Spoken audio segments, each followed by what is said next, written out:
ಬಸಳೆ ಸೊಪ್ಪಿನ ಆಮ್ಲೆಟ್ ಹೇಗೆ ಮಾಡೋದು ಅಂತ ನಾನಿವತ್ತು ಹೇಳ್ತಿದ್ದೀನಿ. ಅದಕ್ಕೆ ಹೆಚ್ಚಿಟ್ಕೊಂಡಿರೋ ಬಸಳೆ ಸೊಪ್ಪು, ಈರುಳ್ಳಿ,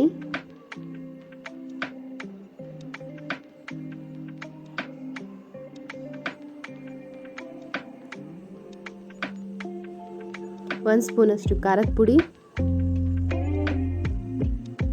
ರುಚಿಗೆ ತಕ್ಕಷ್ಟು ಉಪ್ಪು,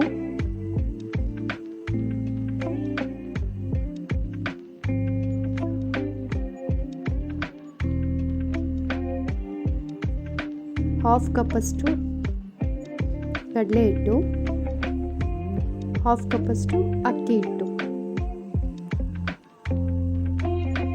ಸ್ವಲ್ಪ ನೀರು ಹಾಕಿ ಚೆನ್ನಾಗಿ ಮಿಕ್ಸ್ ಮಾಡ್ಕೊಳ್ಳಿ.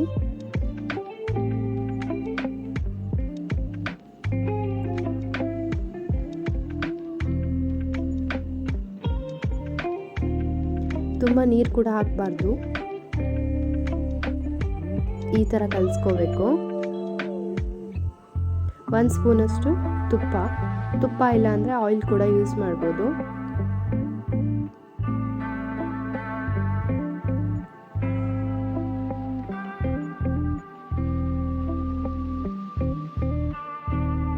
ಈ ಥರ ಡೈರೆಕ್ಟ್ ಹಾಕೋಕ್ಕಾಗಲಿಲ್ಲ ಅಂದರೆ ಪ್ಲಾಸ್ಟಿಕ್ ಕವರಲ್ಲಿ ತಟ್ಬಿಟ್ಟು ನೀವು ಹಂಚಿಗೆ ಹಾಕ್ಬೋದು.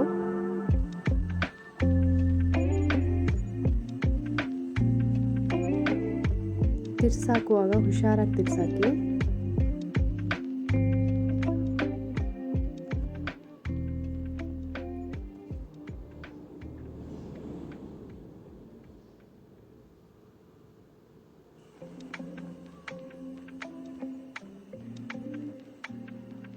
ಯಾರಿನ್ನೂ ನನ್ನ ಚಾನಲ್ನ ಸಬ್ಸ್ಕ್ರೈಬ್ ಆಗಿಲ್ಲ, ಸಬ್ಸ್ಕ್ರೈಬ್ ಆಗೋದನ್ನು ಮರಿಬೇಡಿ. ಪ್ಲೀಸ್ ಲೈಕ್ ಮಾಡಿ, ಶೇರ್ ಮಾಡಿ.